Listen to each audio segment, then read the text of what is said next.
आज की तेज रफ्तार जिंदगी में हम नौकरी, बिजनेस और रोजमर्रा की जरूरतों में इतने व्यस्त हो जाते हैं कि अपने भविष्य के बारे में सोचना भूल जाते हैं। लेकिन एक सच्चाई यह है कि एक दिन हमें काम से रिटायर होना ही है। ऐसे में रिटायरमेंट प्लानिंग यानी रिटायरमेंट की योजना बनाना बहुत जरूरी हो जाता है। रिटायरमेंट प्लानिंग का मतलब है अपने कामकाजी जीवन के दौरान ही भविष्य के लिए पैसा जोड़ना, ताकि रिटायरमेंट के बाद भी आपकी जिंदगी आरामदायक और सम्मानजनक बनी रहे। जब नियमित आय बंद हो जाती है, तब यही सेविंग और इन्वेस्टमेंट आपकी सबसे बड़ी ताकत बनती है। रिटायरमेंट प्लानिंग क्यों जरूरी है?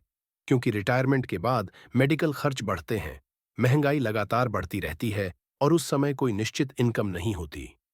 अगर पहले से प्लानिंग न हो तो दूसरों पर निर्भर रहना पड़ सकता है, जो कोई भी नहीं चाहता। रिटायरमेंट प्लानिंग कब शुरू करनी चाहिए?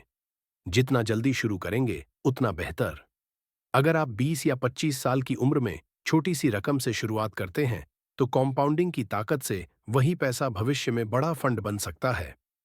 रिटायरमेंट के लिए कहाँ निवेश करें?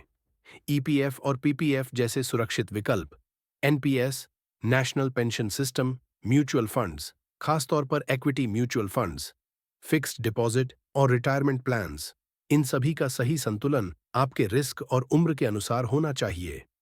एक अच्छी रिटायरमेंट प्लानिंग के फायदे: आर्थिक आजादी, तनाव मुक्त जीवन, मेडिकल खर्च की चिंता नहीं, परिवार पर बोझ नहीं, अपने सपनों को पूरा करने का मौका। रिटायरमेंट का मतलब जिंदगी का अंत नहीं, बल्कि एक नई शुरुआत है, जहां आप अपने शौक पूरे कर सकते हैं, यात्रा कर सकते हैं और सुकून की जिंदगी जी सकते हैं। निष्कर्ष: आज लिया गया एक छोटा सा सही फैसला आपके कल को सुरक्षित बना सकता है। इसलिए कल देखेंगे सोचने के बजाय आज से ही रिटायरमेंट प्लानिंग शुरू करें, क्योंकि एक सुरक्षित भविष्य आपकी सबसे बड़ी पूंजी है।